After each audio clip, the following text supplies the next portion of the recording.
Hello, and welcome to another episode of 20-Minute Playbook, where each week we sit down with an elite performer, from iconic founders to world-renowned investors and best-selling authors, to dive into the ideas, frameworks, and strategies that got them to the top of their field, all in less than 20 minutes. I'm Daniel Scrivner, and on the show today, I'm joined by Andrew Herr. Andrew is the founder and CEO of Fount, which is on a mission to help everyone look, feel, and perform at their very best. Fount offers a highly customized 3-month program that's born out of Andrew's work, enhancing the performance of Special Forces warriors in the U.S. military, including the Navy SEALs. Before founding Fount, Andrew spent 7 years running human performance and biotech strategy for the U.S. military Special Forces. Wired magazine described Andrew's work for the U.S. military as giving our soldiers mutant abilities. Andrew holds master's degrees in microbiology and immunology, health physics, and security studies. He studied at Georgetown's famed School of Foreign Service in Washington, D.C., and he unsurprisingly comes from a highly decorated and long-serving military family. In this episode, you'll learn why Andrew considers his ability to put massive sets of data and observations into frameworks a superpower, and how that helps him orient and make decisions. The lessons and values he's taken away from his family's long and decorated military service. The biggest lessons Andrew learned working with the Navy SEALs and Special Forces warriors, including Delta Force and Green Beret soldiers. How Andrew thinks about the commonalities of peak performance across disciplines, and why Navy SEALs are not all that different from startup founders, elite athletes, and some of the world's best investors. Andrew shares the little things we should all be doing throughout the day to maximize our performance, including doing small 2 to 3 minute workouts between calls and meetings. He shares some of his favorite books, including The Making of the Atomic Bomb, and why Who is his favorite book around hiring, and more, including the advice Andrew would give himself if he could go back to the start of his career. You can find the show notes and text transcript for this episode at outlieracademy.com/128. That's outlieracademy.com/128. You can also follow Andrew on Twitter at Andrew Herr Bio. That's Andrew Herr Bio. And you can learn more about Fount by going to fount.bio. With that, let's dive into Andrew Herr's playbook. Andrew, I am thrilled to have you on 20-Minute Playbook. Thank you so much for joining me today. Thanks so much, Daniel. Really looking forward to chatting. So I love to start by always asking guests about a recent fascination, something that you can't stop thinking about, something that you're obsessed about. What is on your mind lately? So I'll give you two. One is pretty deep technical about the work I do. So, if you look at fruits and vegetables, people will tell you those are good for you, eat more berries. They'll say because there's antioxidants in them, which turns out actually not to be correct. But, there are these plant compounds in them that are good for you. And there's different ones, right? A blueberry's blue and a strawberry's red because there's different compounds in them. And it turns out every fruit or vegetable has a different mix of these compounds called polyphenols. And they're not all the same. They're not just, quote, antioxidants. They're not just anti-inflammatories. They each have different effects on the body. And then in the sort of mix you get naturally from a fruit or vegetable is doing things as they work together. And so they interact with your microbiome, that are absorbed into the body. So we're doing a lot of work trying to unwind what these very specific compounds do, because we've already found unexpectedly in some cases that they do things with sleep that we hadn't ever noticed before, or they do things for athletic recovery, and when you give them in different mixes to different people. It's fascinating. And is that you said one was deep and technical. You have one other? Yeah, so the second piece is I ran an effort for the military trying to look at this question of why do some teams perform incredibly well despite the huge stresses of combat and others seem to fall apart. And it's a little bit of a longer discussion, but it comes down in the end to trust and mission focus. If you have high trust, it allows you to operate under high stress without having as high stress hormone levels. So trust actually buffers the physiological effects of stress. And then mission focus allows you to keep your brain systems going, prevent burnout, keep those dopamine systems going. But the part that I've been thinking about a lot lately is how this plays out in marriage and choosing who you're going to date. We talk a lot about love and caring about the other person. I think often that's really that sort of trust component we're talking about. But how do people think about what they want in their life? And this is, from finances to kids and other things. Where do you want to live? So I think a lot about how this work I did for the military, which we already know applies there, it applies in startups, but how does it apply to your intimate relationships? It's been a topic of a lot of thought for me recently. Yeah, that's fascinating. Before founding Fount, you ran, and you just talked about this a little bit a second ago. You alluded to it. You ran human performance and biotech strategy effort for the U.S. military for 7 years, working really closely with the Navy SEALs. What were the biggest lessons you took away from that experience, either from working with the Navy SEALs or from just spending 7 years studying and optimizing human performance? So we actually have some really interesting data about what metrics predict someone's going to make it into special operations or will bounce out and won't be selected. And the fascinating thing is, these aren't physical things for the most part. These are all about how your brain operates under stress. And I mean, some of this is the ratios of hormones in your blood that predict these things. But at the end of the day, it sort of harkens back. Napoleon said, the moral is the physical as 3:1. And so, how people think and how they operate under stress has got to be the most important piece. And it's cool because those are also things, some of it's inborn and you won't change, but some of that you can change. And so, as we all want to perform better, then you often think about how do we take people with an average response to stress and change the way they individually respond and then put them in teams and change how they respond. Obviously, I sort of referenced that trust component a moment ago, but that's not the only way you can affect that. Yeah. So it sounds like, if I'm kind of understanding it correctly, we all have these default characteristics. Sounds like if you're talking about hormones in the blood, I don't know how malleable that is. So does some of that point to just physiologically kind of the way that people are wired being a really important determinant? And then how much of that is malleable? And maybe that malleableness is, the team and the people you put that person with that brings out certain attributes, or are there things that people can do, I think, to change some of those? So it's both. So you're certainly born with some biology, and some people get a little bit of a better card there, and some people get a little bit of a more challenging card. And then your early life, let's say as a kid up to, age 18, which would be sort of maybe when we would first see people coming to the military, those experiences influence it. And it's, doesn't necessarily mean having a great childhood was the best piece or having a hard childhood. You see both of them. And there's sort of this interaction between your physiology and the experiences you've had and the environment you were in. But you can absolutely change that. So, a month of meditation a few times a week changes your baseline stress hormone levels and how you respond to stress. Putting people in a team, in a high trust team, dramatically changes, how much cortisol you'll release in response to a stressor. And then, probably the two biggest stressors are for humans are novelty and social judgment.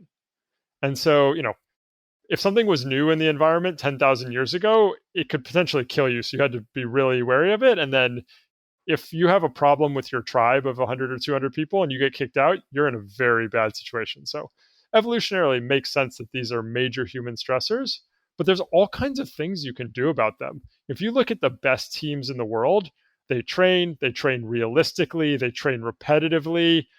Before they go in and to do a raid to get bin Laden, they build his compound and train in that compound. That's taking novelty out of the system so that you're there, you know what it looks like, your brain registers it as something you understand. And so, again, there's things you can do at the individual level. There's supplements that affect, this is one of the coolest findings, or maybe one of people's favorite findings. There's actually extracts of cocoa, these flavanol compounds in there that decrease your stress responsiveness. And so from the supplement and meditation point, nutrition, there are team building things, there's training things. So there's a whole spectrum of things, but some of it is definitely inborn. And, it's one of the challenging things is it's not fair in some way, but it also is true. On the other hand, these people who typically work really well under high stress typically also have some more challenges when things are really slow. So there's very little in this world that comes at no cost in anywhere in your life. Yeah, there's no one. Maybe another way of saying that is that there's no one that's geared for all situations and circumstances. We all have kind of a default gearing where we do well. There's some people who have a very broad spread, but for the most part, there is rarely a totally free lunch. Yeah. At Fount, and this makes me fascinated and want to just jump into all the questions I have for you about Fount. I'm just going to try to keep that to one or two in this interview. At Fount, you've taken all of what you've learned optimizing performance of special operators and the Navy SEALs, and you've brought that now. You're working to bring it to everyone, and you obviously started with elite athletes, CEOs, investors, people wanting to optimize their performance. And you just alluded to a massive gamut of things that you work with people on at Fount to kind of help them optimize their performance. I want to ask a little bit of a simpler question, which is, so obviously anyone chasing peak performance can come to Fount and they can work with you on a one-on-one basis to be able to optimize their performance. What is, generalizable that everyone should be doing just as a solid baseline? And I think another way of asking that would be when people come to the program, what are the super simple, do this, do this, do this that makes the needle start to move a little bit? Yeah. So if you take somebody who hasn't experimented a lot in this space, the first thing I'll tell you is make the right choice the easy choice. You crave sugar, try not to have candy in the house. You're not a sugar person, but you love salt. Try to avoid keeping Doritos in the house. I love Doritos. I do not eat a lot of Doritos that make me feel bad, but I don't keep them in the house because there are times when I would eat them. On the other hand, I keep 2 rotisserie chickens in the fridge at all, more or less all times. And it is absolutely no more work to go and rip a piece of a rotisserie chicken off and eat it than it is to open a bag of Doritos. And so, want to make the right choice, the easy choice. I have a trap bar, between me and the bathroom. It's loaded with sort of body weight, so it's not super heavy because it's a trap bar. It's safer to do. I don't have to be totally dialed in. It takes me 60 seconds to do a set of 5 reps on the way to the bathroom. There's very few times when I'm so busy that I can't pull that off a few times during the day. So that would be the first thing. Second thing is getting breakfast right is really high leverage. And for some people, that means starting to eat breakfast. For some people, that means stopping eating breakfast. So if you tend to have lower blood sugar levels and higher stress hormone levels, eating is usually helpful. If you have higher inflammatory levels, maybe intermittent fasting or not eating till lunch can be useful. Some people do better on low carbs. Some people do well with some high quality carbs like berries in there. It's a fairly simple set of experiments to run that is one of the highest leverage things we see. And then maybe a couple other things. Shower before bed, go from the bathroom into a dark room and a cold bed, turn down your temperature or these pieces of tech like 8 Sleep and ChiliPad or Oolers are really effective for most people. And a last one I'll leave you with is meditation programs can be harder for people to implement. But if you can meditate or do breath work in the morning before you check your phone the first time, it's a home run for people because you get ahead of any of these stressful work or personal things. And when you build that resilience in before the rest of your day comes at you, that's a huge win for people. Yeah, it's fascinating. Your family has a long and decorated, military history, and I wanted to ask if you could share, I guess, a little bit about that. And one of the questions I was curious about is what values or lessons you've taken away or your family has taken away from this family history. Yeah, it goes back really far. I have, great-grandfather, great-great-grandfather, and there's many generations of service, including my generation. My grandfather served in the Pacific in World War II. He was one of the first Marines to reach the tops of the cliffs in Guam, won every medal short of the Medal of Honor, took a Japanese bullet to the chest, survived. But so there's a lot of that lore in my family and a lot that I'm very proud of. I'd say the biggest takeaways are one, mission and giving back and sort of responsibility.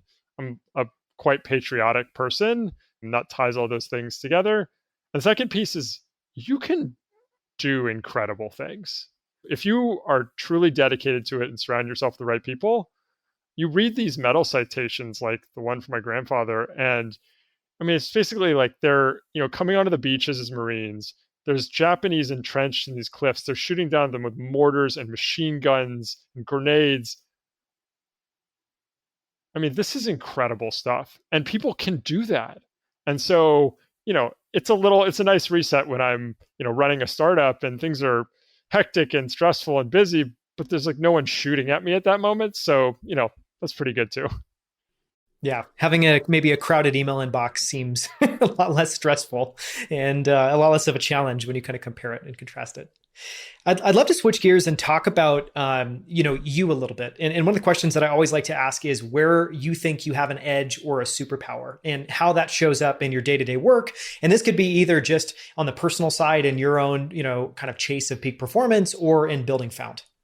I've come to believe my superpower is the ability, my brain loves to organize things into frameworks. So if you give me a bunch of data, interview questions, books I've read, it will always try and rack and stack that into a framework to help me organize and understand it.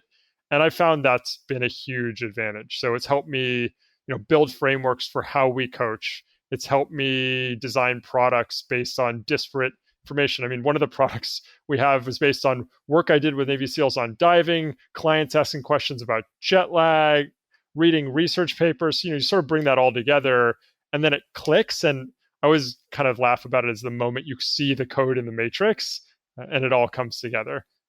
And then I think at the end of the day, it's been most powerful for me with Fount for developing the big vision. How do we think about what's missing and why can't we do what we want to do today? People just want to have a simple answer to what to eat, take, and do to look, feel, and perform like they want. And in every other industry, we don't sort of like criticize someone if they want it to be made easy for them. We expect good UX and other things. And so why is it that we can't make it easy for people in health today? And that's what led me to the big vision we have for data and collecting different types of data and then using those to build this sort of high UX version of health in the future.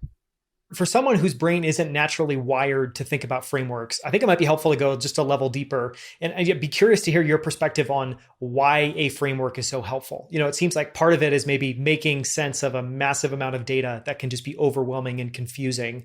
Maybe it's orienting you on kind of the reason there. Help explain for people listening why a framework is so helpful and how to think about the importance of a framework. I think about them as heuristics or shortcuts for how to make decisions.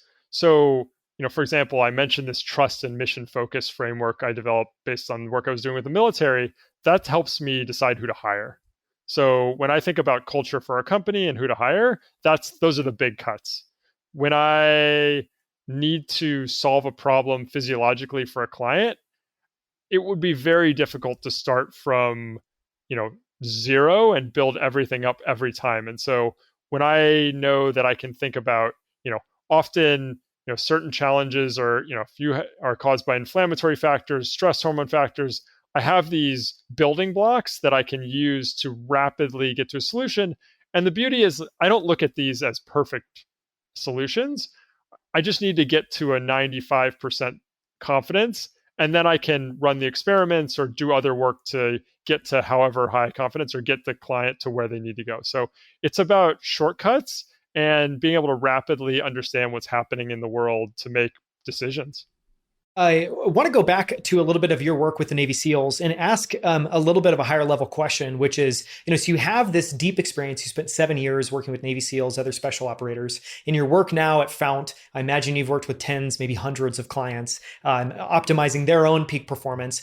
I would imagine you have a pretty big data set of just peak performers and what peak performance looks like. One of the questions I wanted to ask is just, how do you think about the commonalities of peak performance? Because one, I think a lot of people like to try to kind of bucket peak performance. And I guess in my experience, it seems that actually all peak performers share a lot of attributes. How do you think about that and what that looks like?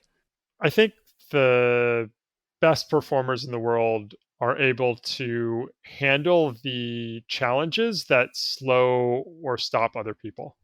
So they make decisions under uncertainty. They can, move forward consistently even when the stress levels are high. And they often have the ability to laugh about some parts of it. And that doesn't mean that people aren't stressed. And you hear a lot of discussion of very successful people with bipolar or other things, but like you've got to be able to laugh about some parts of it sometimes. And there's a Jimmy Buffett song where he says something like, if we couldn't laugh, we would all go insane. I grew up with Jimmy Buffett playing in the background. And so it comes to mind. So I think, the ability to operate under uncertainty and high stress are the biggest pieces, especially in terms of making decisions and moving forward and not getting stuck. That bit about humor makes me think a little bit differently about Elon Musk's Twitter feed of memes and all sorts of just kind of ridiculous stuff. Is maybe that's actually just a way of blowing off steam and dealing with some of the stress that he's dealing with day to day. Yeah, and I think, the more creative someone is, often the more they see absurdities. I think you would imagine that a lot of his humor is related to absurdities. And so he sees these things that don't match his mental model. And, it's funny to him. And he has sort of no evidence from the environment that putting those memes and things out there hurt him. In fact, as best I can tell, it's like helping his brand really quite a bit. So yeah, I don't blame him, and I like having humor in my life. And I think being able to laugh about even the hard times has been critical for me to push through, running a startup for the last 3+ years. When you think about yourself, is there a tiny habit or practice that you've incorporated? This can be anywhere, it can be in your work, in your personal life, that's had an outsized impact. And what is that? I do so many things. Obviously, this is my day-to-day life that I have a coach in my own brain to help me optimize. I mentioned breakfast earlier. Optimizing breakfast for me, which was, I'm not a morning person. I work really late. My circadian rhythm runs really late. And, by the way, for all the other people out there who do that, you're not lazy if you don't get up in the morning. Some of us are genetically tilted to have a later circadian rhythm. It actually makes sense, from a sort of an evolutionary psychology perspective. You'd want some people who are up late to protect the tribe. You want some people who are up early to protect the tribe, and then most of the people you want in the middle. But all that aside, I need to get up. I want to eat something super quickly. I want to have great energy levels and be focused throughout the morning and rest of the day. And I have found through experimenting that this very weird mix that I drink of like almond butter and olive oil and water mixed together into pudding is just a home run for my body and my brain. And getting that dialed in has been, it gives me, imagine having 30% better performance every day. That probably gives me that much benefit versus no breakfast or the wrong breakfast. Yeah, it's a massive delta. And it makes me want to get the recipe for Andrew's weird pudding. That's got almond butter and water and olive oil. I'll get that to you offline. In your work building Fount, are there any business, fitness, health, peak performance books that have had an outsized impact on your thinking and approach? And I think one of the topics we always like to try to pull out is just books that have been impactful. For you, it's a pretty wide spectrum.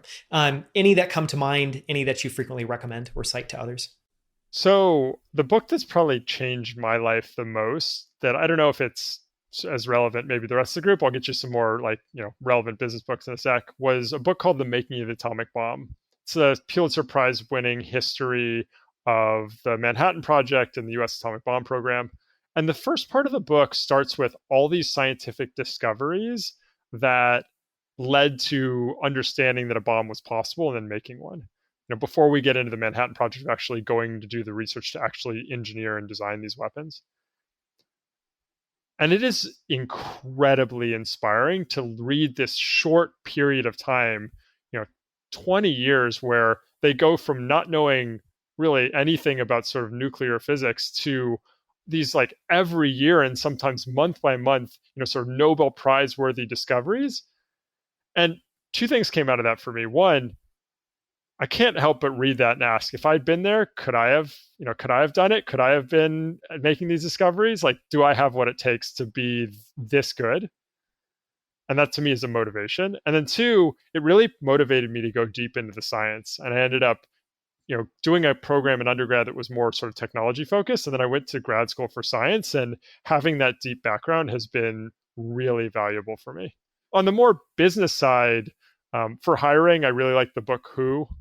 For mission focus, which I've talked about a bunch of times here, I'm a Amp It Up Frank Slootman fan. For mental models, Nassim Taleb, Black Swan, that series of books I like.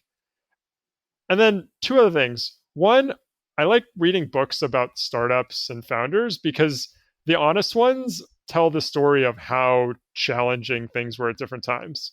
We probably think of, the PayPal mafia as sort of like the best entrepreneurs of our current time. But like multiple times in that run did PayPal almost goes bankrupt. And it's good to remember that they're obviously incredibly smart, successful, talented people, and they almost put that ship into the ground. And so it's okay to not have things be going right every time. And then I read science fiction books, and I think that keeps my brain flexible and thinking about different things and kind of adds to the creative component as well. Is there any favorite science fiction book? I am a big fan of Ready Player One. I've been going through Snow Crash recently, obviously both weird, kind of metaverse focused. Any science fiction books you would call out or point people to? Neil Stephenson books for sure would be my top picks. Seven Eves would be another great one that there's a lot of kind of an interesting biology component to as well. It's fascinating. Finally, if you could go back to the start of your career and whisper some advice in your ear, is there any advice that you would give your younger self? So I started working in the Pentagon, and, at first I'm a junior person out of school, and you're talking to a colonel who's been there for 20 years, and they're like, wow, this person's important. And then you talk to these people, and you're like, I don't think this person knows what they're talking about. But let me meet the generals, because, there's a lot of colonels that make the general. And then you start having these same feelings, but you're like, but there must be a room of adults somewhere. And of course, the big conclusion is there's no room of adults. You have to do it yourself if you want to change it. And so I think, the big takeaway that I would have, given myself even earlier is there's no room of adults. If you think it should happen, figure out how to make it happen. And in a big bureaucracy, the way to do that is to turn an insurgency into a conspiracy. So get the people at the bottom, find the people at the top, crush the middle that's in the way. That's the model for how to do it as best I could tell. That's fascinating. It's a perfect note to end on. Thank you so much for joining me on 20-Minute Playbook, Andrew. Thanks for having me. It's such a pleasure to chat. Thank you so much for listening. You can find the show notes and text transcript for this episode at outlieracademy.com/128. That's outlieracademy.com/128. For more from Andrew Herr, listen to episode 127, where Andrew joins me on Outlier Academy as part of our Outlier Founder series to break down what he's building at Fount. Fount offers a highly customized 3-month program that's born out of Andrew's work, enhancing the performance of Special Forces warriors in the U.S. military, including the Navy SEALs. Before founding Fount, Andrew spent 7 years running the human performance and biotech strategy for the U.S. military Special Forces. Wired magazine described Andrew's work for the U.S. military as giving our soldiers mutant powers. To listen to that episode, simply visit outlieracademy.com/127. It's outlieracademy.com/127. You can find videos of all of our interviews on YouTube at youtube.com/outlieracademy. On our channel, you'll find all of our full-length interviews as well as our favorite short clips from every episode, including this one. So make sure to subscribe. We post new clips and videos every single week. And if you haven't already, follow us on Twitter and LinkedIn under the handle Outlier Academy. Thank you so much for listening. We'll see you right here with a brand new episode next Friday.